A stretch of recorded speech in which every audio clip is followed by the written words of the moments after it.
Last month, a highly anticipated match between Serena Williams and Bianca Andreescu was unfortunately cut short due to Serena Williams retiring at 3-1 in the first set due to back injury. Now we have another chance of this compelling matchup in the biggest stage of tennis, a US Open final. I'll preview this final by examining how exactly each player advanced, and at the end I will predict who I believe will hold the final major trophy of the season, here on Grand Slam Tennis News Today.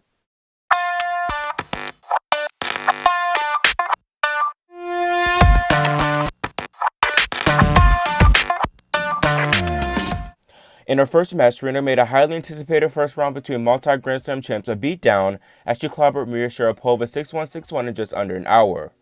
Her next match would be a total opposite for 17-year-old Katie McNally took the only set off Serena this tournament before Williams stormed back to a 5-7, 6-3, 6-1 win. In the third round, Serena made light work of crafty Czech Karolina Muchova, winning 3-2. Against Petra Martic in the round of 16, Serena recovered from her bad ankle sprain to win 6-3, 6-4. Her quarters match against Wang Qiang was her best performance thus far, as she destroyed the Chinese woman 6-1, 6-love in 44 minutes. Though she didn't play as well in the next match, she played good enough to dominate a nervy and unprepared Elina Svitolina 6-3, 6-1. Bianca started her road to the finals against Girls Nationals 18's champ Katie Volinets, winning 6-2, 6-4. She then played veteran Kirsten Flipkens, garnering a 6-3, 7-5 victory. In round 3, Bibi played her first lead of the tournament, squaring off against two-time US Open finalist Caroline Wozniacki, winning a tight 6-4, 6-4 encounter. In the round of 16, Andreescu played against story of the tournament Taylor Townsend, upending the American 6-1, 4-6, 6-2. Elise Bernes was next for the 19-year-old, as she had to recover from a very slow start to take the match 3-6, 6-2, 6-3. In the semis, she played doppelganger Belinda Bencic, coming back from break deficits in both sets to survive with a tight 2-set win. Comparing the two finalists, Serena has had overall the more experienced results, earning $90 million in prize money to the team's $2.4 million. However, when looking at this year alone, Bianca has had by far the more time on court despite missing the clay and grass court season, totaling a 33-4 record to Williams' 25-6. All of Bianca's matches except for one were on hard courts, which explains her 32 hard court wins. Serena has exactly half of this with 16 wins on the surface. However, the saying less is more is very applicable, as Serena has spent 3 hours less on court than the teen. To have her best chance at winning, Serena must first have a good start. This is very important because in all of her past 3 slam finals, she started poorly and got down a break within her first 2 service games. As I said in my Wimbledon final preview, Serena has only won 2 Grand Slam titles after losing the first set, and though she can for sure make a comeback in the second and third, it won't be easy. The next point is that Serena has to stay calm with both her nerves and her shots. It's no secret that her nerves have played a role in her last few major finals, and they've really prevented her from playing the tennis that got her to the final in the first place. It's easier said than done, but she needs to relax and enjoy the moment of being at another Grand Slam final. Shots-wise, Serena should stay with her groundies and not pull up because when she does this, she nets a lot of her shots or frames them and misses badly. The third point is Serena needs to look to attack the second serve of Andreescu. She's been doing this very effectively the entire tournament, especially in her past 2 matches. By doing this, not only does she take time away from her opponents, but she puts pressure on them to go for more, baiting them into double faulting. My fourth point is Serena needs to dominate on serve. One of the reasons why she struggled to hold against Halep in the Wimbledon finals was because of her low points won on first serve percentage. In that match, Serena won just 59% of first serve points, while Simona won a whopping 83%. In Serena's past 2 matches at the US Open, she's won an average of 88% of first serve points. This is mostly due to how effective her serve was when hit in, so whenever she makes that first serve against Bibi, she needs to make sure she hits her spots. The fifth point I have to make is move Andreescu on her forehand side. The forehand is noticeably her weaker side, and when put on the move, that shot only gets weaker. However, this doesn't mean her forehand is poor, as her penetrating cross-court to down-the-line forehand combo is very effective. Still, when going after a particular wing, Serena should pick on the forehand. The sixth and final point I have to make is that Serena needs to take her opportunities. Bianca should have at least lost a set to Belinda Bencic, as she faced numerous break points and was down a considerable deficit.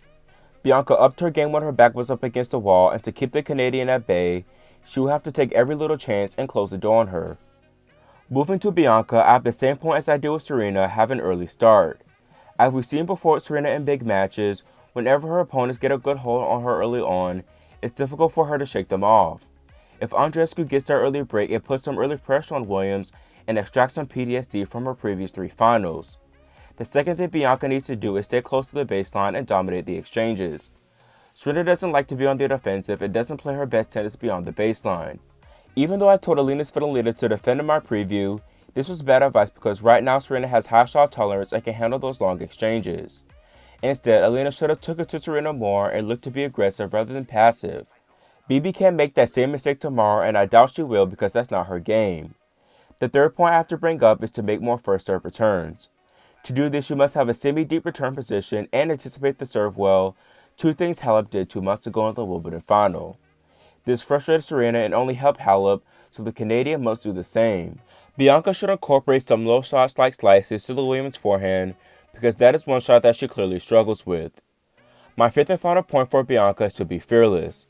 She shouldn't have anywhere near as much pressure as Serena does, so that should work to her advantage. Bianca has years and years to win majors, while the opportunities for Serena to get number 24 and surpass court's record are slowly getting slimmer with every lost final. If Bianca continues that fearless brand of tennis that we saw in Indian Wells and Toronto, she can most definitely contend for her first major title. After looking at both Serena and Bianca's play this tournament, Serena has been playing the better tennis.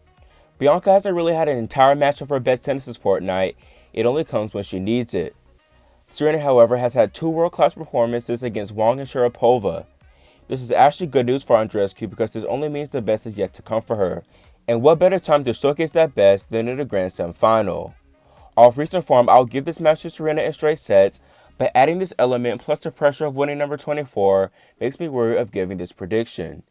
The only thing that makes this decision one that I can actually make is Bianca's body having a possible breakdown after all of that tennis. Though a lot of it is theatrics, Bianca has been occasionally holding her knee like she's in pain. BB is very injury prone, and if the match goes the distance, she might not be able to hold up. Thus, I predict Serena will win in 3 sets. Like I said, if this were a quarter or a semi, I'll give the edge to Serena in 2 tight sets, but due to nerves and likely chances of Andreescu peaking, I expect a close battle that extends to late in the third. Regardless, I'm sure it will be an amazing match, and I can't wait to see it live and in person myself. To further hype up a match that doesn't need any more hyping up, Serena and Bianca talked to the media about this matchup, and here's what they had to say about one another. She really knows how to mix up the game and play different shots in different ways, and above all, I just like her as a person. She's amazing. Yeah, like I said, she's a great player. She mixes things up. You never know what's going to come from her. She does everything well. She serves well. She moves well. She has a ton of power. And she's very, very exciting to watch. And it's good. I think it's great for women's tennis. Wanted to play her. I remember I was always telling my team I would have always wanted to play her right before she retired. Right before she retires, so I'm really looking forward to it. She's an amazing champion on and off the court, so it's going to be fun. I don't think she was playing her best tennis in Toronto. Obviously, she was having pain in her back, but I got a sense of how her ball is. I remember watching her when I was like 10. I don't remember specifically a moment, but I've watched her win most of her Grand Slam titles. I think she's fighting for her 24th on Saturday, so I'm sure she's going to bring her A game. And I'm going to try to bring my A game too. And hopefully, I guess, may the best player win. It's just surreal. Like, I really don't know what to say. It's a dream come true playing against Serena in the finals of the US Open. Like, I don't know what to say. Do you think Serena can calm her nerves to take this trophy? Or do you believe we'll be crowning a new Grand Slam champion Saturday night? Leave your thoughts in the comment section below, and make sure you subscribe and click the notification bell so that you get notified whenever we post new content. Before I go, I will be watching this match live from Arthur Ashe Stadium, so make sure you stay tuned to the channel and keep your notification bell on, as I will do live streams of the match itself near the conclusion of every set. Thanks for watching, and we'll see you at the finals here on Grand Slam Tennis News Today.